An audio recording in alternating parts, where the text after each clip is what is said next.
सियालकोट से अभी खबर आ रही है जहां cantonment board election Tehreek Insaf के दो ग्रुप्स में झगड़ा हुआ है और दोनों ग्रुप्स के दरमियान हाथापाई और गालम गलोच फुटेज बनाने वाले मीडिया नुमाइंदगान पर भी तशद्दुद किया गया है। और आप ये मनाजिर भी देख सकते हैं, दोनों जानिब एक ही पार्टी के कारकुनान हैं और इनमें झगड़ा हो रहा है। और ये बताया जा रहा है कि मीडिया नुमाइंदगान ने इस वाक़े की कवरेज करना चाहिए तो उनके साथ भी बदतमीज़ी की गई है। सियालकोट से आपको ये मनाजिर दिखा रहे हैं। कैंटोनमेंट बोर्ड इलेक्शन के हवाले से तहरीक इंसाफ के दो ग्रुप्स हैं जिनमें तसादुम हुआ है और ये बताया जा रहा है कि मीडिया नुमाइंदगान क्योंकि सुबह से ही यहाँ पर मौजूद हैं और तमाम ही वार्ड्स में मीडिया की जानिब से कवरेज भी की जा रही है। यहाँ पर लोग बीच बचाव करवाने की कोशिश भी कर रहे हैं और जब मीडिया ने फुटेज बनाने की कोशिश की तो मीडिया नुमाइंदगान के साथ भी बदतमीज़ी की गई है।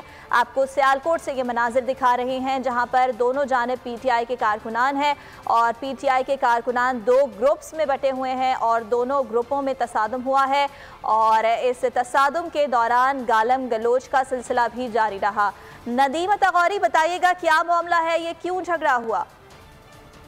ये सियालकोट में कंटोनमेंट बोर्ड के इलेक्शन में बदअमनी की सूरत हाल सामने आ रही है। वार्ड नंबर 2 के अंदर यहाँ पर चूंकि पीटीआई के दो कारकुनान जिनका ताल्लुक दो पीटीआई से है, एक आजाद नजरियाती उम्मीदवार हैं इमरान भट्ट जो कि नजरियाती उम्मीदवार हैं, उनको टिकट नहीं मिला, वो आजाद हैसियत में यहाँ पर बाल्टी के निशान पर इलेक्शन कॉन्टेस्ट कर रहे हैं। जबकि पाकिस्तान तहरीक इंसाफ के जो उम्मीदवार हैं, नामजद उम्मीदवार हैं चौधरी सईद, वो बैट के निशान पर कॉन्टेस्ट कर रहे हैं और मुस्लिम लीग नून के एक उम्मीदवार हैं।